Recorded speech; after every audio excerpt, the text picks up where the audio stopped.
आइए आज हम लोग फिर से एक नेक्स्ट चैप्टर स्टार्ट करते हैं, न्यूटन के गति का नियम यानी न्यूटन्स लॉ ऑफ मोशन। देखिए इसमें सबसे पहले हम लोग क्या पढ़ते हैं, न्यूटन के गति का नियम। न्यूटन का गति का जो नियम तो 3 होता है। एक होता है पहला नियम, दूसरा नियम और तीसरा नियम। न्यूटन के गति का पहला नियम जो होता है इसी को हम जड़त्व का नियम कहते हैं। जड़त्व का नियम पढ़ने के लिए ही हम सबसे पहले क्या पढ़ते हैं, जड़त्व के बारे में पढ़ते हैं कि जड़त्व यानी इनर्शिया होता क्या चीज़ है। अब देखिए जड़त्व क्या चीज़ होता है, पहले इसके लिए जानते हैं। कोई जैसे मान लीजिए पदार्थ दिया हुआ, मान लीजिए ये कोई एक पदार्थ है। अब यह अपना ओरिजिनल पोजीशन स्थिर है तो स्थिर रहना चाहेगी, यदि यह गति में तो गति में रहना चाहती है। स्थिर है तो स्थिर यानी गति में तो गति में रहना चाहती है। इसके अवस्था में जो परिवर्तन का विरोध होता है ना, उसी विरोध को क्या कहते हैं, जड़त्व कहा जाता है। यानी उसके विरोध को दर्शाता है, उसी को जड़त्व कहते हैं। अब जड़त्व कितने टाइप का था, 2 टाइप का होता है। एक होता है गति का जड़त्व, एक होता है विराम का जड़त्व। गति का जो जड़त्व होता है इसमें क्या होता है, जब कोई वस्तु गति में होती है तो उसे गति का जड़त्व कहते हैं। अगर वस्तु स्थिर में तो उसे स्थिर का जड़त्व या विराम का जड़त्व कहते हैं। अब जड़त्व किस किस चीज़ पर निर्भर करता है, ये इंपॉर्टेंट क्वेश्चन है और ये बार बार एग्जाम में पूछा जाता है। यह द्रव्यमान और त्रिज्या पर निर्भर करता है, यानी I बराबर mr²। यह जड़त्व यह द्रव्यमान और त्रिज्या पर निर्भर करती है, यानी मास और रेडियस पर निर्भर करती है। अब क्वेश्चन आता है, न्यूटन के द्वारा जो 3 नियम दिया गया था यह किस पुस्तक में दर्शाया गया था। यह प्रिंसिपिया नामक पुस्तक में। और कब दर्शाया गया था, इसको 1687 ईस्वी में दर्शाया गया था। इसको याद रखिएगा। अब आइए हम लोग जानते हैं न्यूटन के गति का पहला नियम। अब याद रखिएगा न्यूटन के गति के पहले नियम को जड़त्व का नियम और गैलीलियो का नियम कहते हैं। न्यूटन के गति के पहले नियम को क्या कहते हैं, जड़त्व का नियम और गैलीलियो का नियम कहते हैं। पहला नियम भी क्या कहता है, यदि कोई वस्तु स्थिर है तो स्थिर अवस्था में ही रहेगी, यदि गति में है तो गति में ही रहेगी, जब तक कि उस पर कोई बाह्य बल कार्य न करे। यही क्या है, न्यूटन के गति का पहला नियम कहिए या जड़त्व का नियम कहिए या गैलीलियो का नियम कहते हैं। अब इसमें कुछ एग्जाम्पल जो आपसे बार बार एग्जाम में पूछा जाता है उसके बारे में जानते हैं। चलती हुई बस में अचानक ब्रेक लगाने से यात्री का आगे की ओर झुकना, यह न्यूटन के गति का पहला नियम है। रुकी हुई गाड़ी के अचानक चल पड़ने से यात्री का पीछे की ओर झुकना। दूसरा एग्जाम्पल, दरी को छड़ी से पीटने पर धूल कणों का गिरना, यह भी गति का पहला नियम है। पेड़ पौधों की टहनियों को हिलाने से फूल पत्ती का गिरना, यह भी पहला नियम है। एक गिलास के ऊपर पेपर रखा है और उसके ऊपर सिक्का रख दिया जाता है तो पेपर को खींचने के बाद सिक्का गिलास में गिर जाएगा, यह भी क्या है, पहला नियम है। यह पॉइंट इंपॉर्टेंट है, इसको याद रखिएगा क्योंकि इस टाइप का क्वेश्चन पूछा जाता है। फिर कांच में पत्थर मारने से टूट जाता तथा गोली मारने से छेद हो जाता। गोली मारने से छेद हो रहा तो न्यूटन के गति का पहला नियम, यदि पीछे की ओर धक्का दे रहा तो वह तीसरा नियम है। एक पॉइंट और इसमें मेंशन करके नोट करके कहीं लिख लीजिएगा, नोट करके कहीं लिख लीजिएगा। न्यूटन के गति का पहला नियम जो होता है वह हमें बल की परिभाषा को बताता है। क्या चीज़ बताता है, बल की परिभाषा को बताता है। न्यूटन के गति का पहला नियम बल की परिभाषा को बताता है। अब आइए हम लोग देखते हैं न्यूटन के। अब देखिए न्यूटन के गति का दूसरा नियम क्या है, किसी वस्तु पर आरोपित बल उस वस्तु में उत्पन्न संवेग में परिवर्तन की दर का समानुपाती होता है। क्या कह रहा है, किसी वस्तु पर आरोपित बल उस वस्तु में उत्पन्न संवेग में परिवर्तन की दर का समानुपाती होता है। आइए आगे हम लोग समझाते हैं। मान लीजिए यह m द्रव्यमान की कोई एक वस्तु है, इस पर एक बल हम लोग लगा रहे हैं, F बल लग रहा है।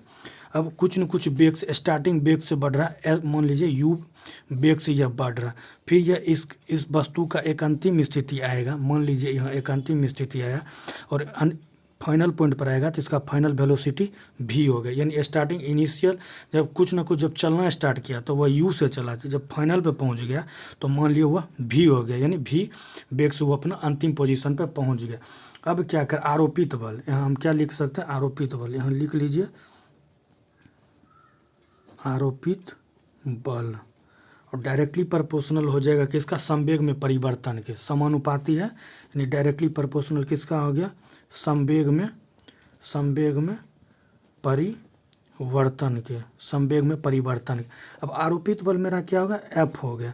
अब इनिशियल वेलोसिटी इसका क्या हो गया, u, mu हो गया, और फिर फाइनल इसका क्या हो गया, mv हो गया।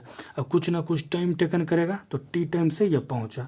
अब हम लोग क्या करेंगे, यहाँ से m को कॉमन ले लीजिए, u हो गया u माइनस v बटा टी। इसको क्या लिख सकते हैं, u माइनस v बटा टी। आपको हम बताए थे एक जगह याद होगा, आगे हम बताए थे, एक्सीलरेशन यानी त्वरण बराबर क्या होता है, u माइनस वी बटा टी, यानी initial velocity minus final velocity बटा टी।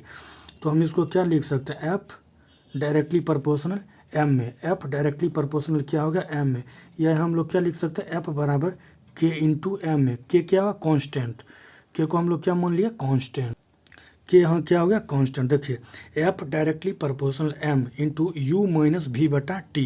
अब ए बराबर हम लोग जानते हैं कि यू माइनस वी बटा टी त्वरण का फॉर्मूला होता है, हम बताए थे। तो हम क्या लिख सकते हैं, एफ डायरेक्टली प्रोपोर्शनल एम में, तो एफ तो एम डायरेक्टली प्रोपोर्शनल है, इसको हम हटाएंगे, इसको हटाएंगे तो एक नियतांक मान लिए के क्या होगा, इसका कांस्टेंट। तो एफ बराबर के एम में हम लिख सकते हैं, लिख दिए।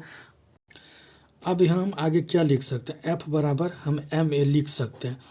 तो यहाँ से हम क्या बता सकते हैं, न्यूटन के गति का दूसरा नियम जो होता है, बल का सूत्र देता है। बल का क्या होता है, सूत्र यानी फॉर्मूला देता है।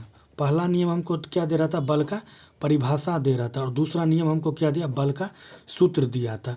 अब आइए एफ है, तो इसका हम क्या कर सकते हैं, इसका बीमा लिखना है। बीमा छोड़िए, पहले इसका यूनिट लिख लीजिए। एम के लिए क्या लिखिएगा, मास के लिए केजी, त्वरण के लिए मीटर पर सेकेंड स्क्वायर। ये क्या हो गया, इसका बीमा हो गया, ठीक है ना। या इसको और करके न्यूटन भी आप लिख सकते हैं, न्यूटन को एन से डिनोट करते हैं, ये भी लिख सकते हैं। फिर इसका यदि हमको बीमा लिखना है तो इसको क्या लिखिएगा, केजी, केजी के लिए हम एम लिखेंगे, मीटर के लिए हम क्या लिख सकते हैं, एल लिखेंगे, सेकेंड, सेकेंड के लिए हम बटा हम क्या लिखेंगे, टी स्क्वायर। जब ये ऊपर जाएगा तो इसको क्या लिखेंगे, एम एल टी पर पावर माइनस टू। यह क्या हो गया, इसका डायमेंशन हो गया, यानी बीमा हो गया इसका। ये क्या हो गया, बीमा, एफ का यानी बीमा हो गया। अब हमको यहाँ बताइए आप लोग, यह इसका सीजीएस मात्रक, एसआई मात्रक क्या है, एसआई मात्रक न्यूटन हो गया, और सीजीएस मात्रक पूछेगा तो डाइन होता है। सीजीएस मात्रक में क्या होगा, डाइन। यह जो ग्राम है, केजी है, यह ग्राम में बदल जाएगा, मीटर जो यह इसका सेंटीमीटर में बदल जाएगा। अब हमको बताइएगा 1 न्यूटन बराबर कितना डाइन होता है, तो लिख लीजिए 1 न्यूटन बराबर 10⁵ डाइन होता है। 1 न्यूटन बराबर कितना हो गया, 10⁵ डाइन होगा। ये इंपॉर्टेंट है, इसको याद रखिएगा। आइए इसके कुछ एग्जांपल है जो उसको हम देखते हैं। अब यहाँ से कुछ हम बल के बारे में इंपॉर्टेंट पॉइंट देख लेते हैं। बल क्या, एक सदिश राशि है। सदिश किसको कहते हैं, जिसमें दिशा और परिमाण दोनों हो, वह क्या है, सदिश। वस्तु को उठाने के लिए आवश्यक न्यूनतम बल वस्तु के वजन के समान होता है। वस्तु को उठाने के लिए जो आवश्यक न्यूनतम बल जो होता है उसके वजन के समान होता है, F बराबर W। अब देखिए, बल वह भौतिक राशि है जो एक समान स्थिति को बदल देती है। मान लीजिए कोई वस्तु स्थिर अवस्था में, उस पर एक बल लगा है आरोपित के, तो वो अपना समान स्थिति को बदल देगा। वही पॉइंट यहाँ कर रहा है, बल वह भौतिक राशि है जो एक समान स्थिति को बदल देता है। अब ये अगला पॉइंट देते हैं, किसी वस्तु पर बाह्य बल लगने के बाद भी आकार में परिवर्तन न होना दृढ़ता कहलाता है। माने इसका अर्थ ये हुआ, मान लीजिए कोई वस्तु फिक्स है, उस पर आप बाह्य बल लगा रहे हैं, उसके अवस्था में जब परिवर्तन न हो तो हम क्या समझेंगे, वो एक दृढ़ है, उसके अवस्था में परिवर्तन नहीं हो सकता। फिर आइए आगे देखते हैं, जब तक बल नहीं लगेगा गति एक समान रहेगी। कोई वस्तु मान लीजिए चल रही है 2 मीटर पर सेकंड, 2 मीटर पर सेकंड से मान लीजिए स्पीड से चल रही है, जब उस पर हम बल बढ़ाएंगे तब वो 2, 3, 4, 5 बढ़ेगी। यानी बल नहीं लगाएंगे तो वो समान चलेगा, बल लगाएंगे तो उसके गति में परिवर्तन होगा। फिर आइए आगे देखते हैं, अगर कोई वस्तु दृढ़ है तो बाह्य बल लगाने के बाद भी उसका आकार में कोई परिवर्तन है। अभी हम बताए थे, जब बल विपरीत दिशा में लगता है तो दिशा के बीच कोण 180 डिग्री, 180 डिग्री का अर्थ ही हुआ विपरीत, तथा जब दिशा समान होती है तो 0 डिग्री। दिशा समान होने का अर्थ क्या, सेम डायरेक्शन में चल रही है, यानी कोलाइड कर जाएगा सेम डायरेक्शन, तो एंगल कितना होगा, 0 डिग्री। बल के विपरीत विस्थापन हो तो नकारात्मक बल कहलाता है। बल के विपरीत जब विस्थापन हो तो बल क्या कहलाता है, नकारात्मक कहलाता है। चूँकि हम लोग जानते हैं W बराबर FS cos थीटा होता है, यहीं से यह निकलता है।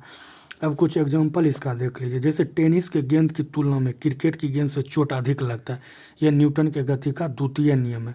गद्दे की तुलना में फर्श पर चोट अधिक लगता है।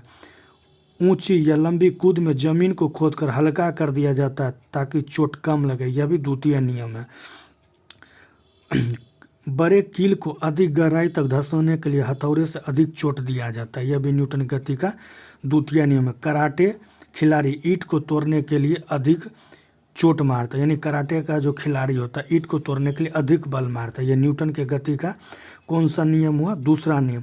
और न्यूटन के गति का द्वितीय नियम क्या था? बल का सूत्र देता है। पहला नियम बल का परिभाषा देता है। आइए अब देखते हैं तीसरा नियम।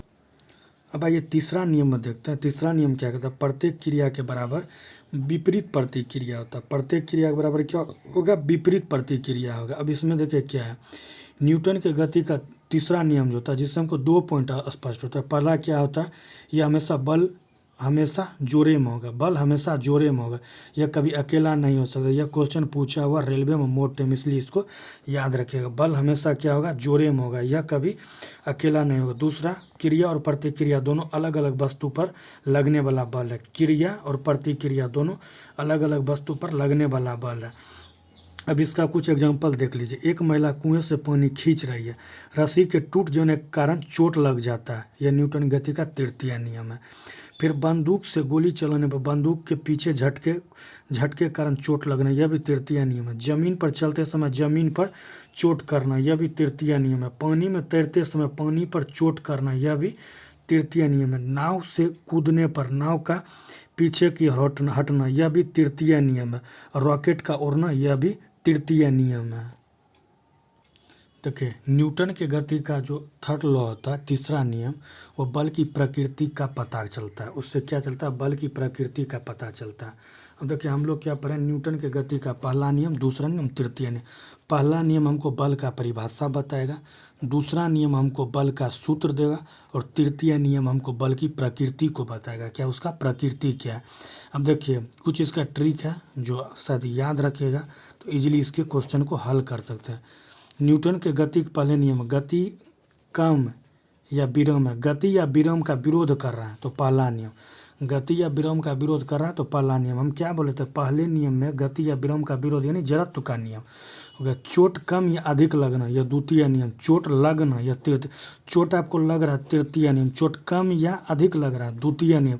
गति और विराम का विरोध, तो यह पहला नियम। चलिए आज इतना ही। यदि समझ में आ जाए तो लाइक और सब्सक्राइब जरूर कर दीजिएगा। धन्यवाद।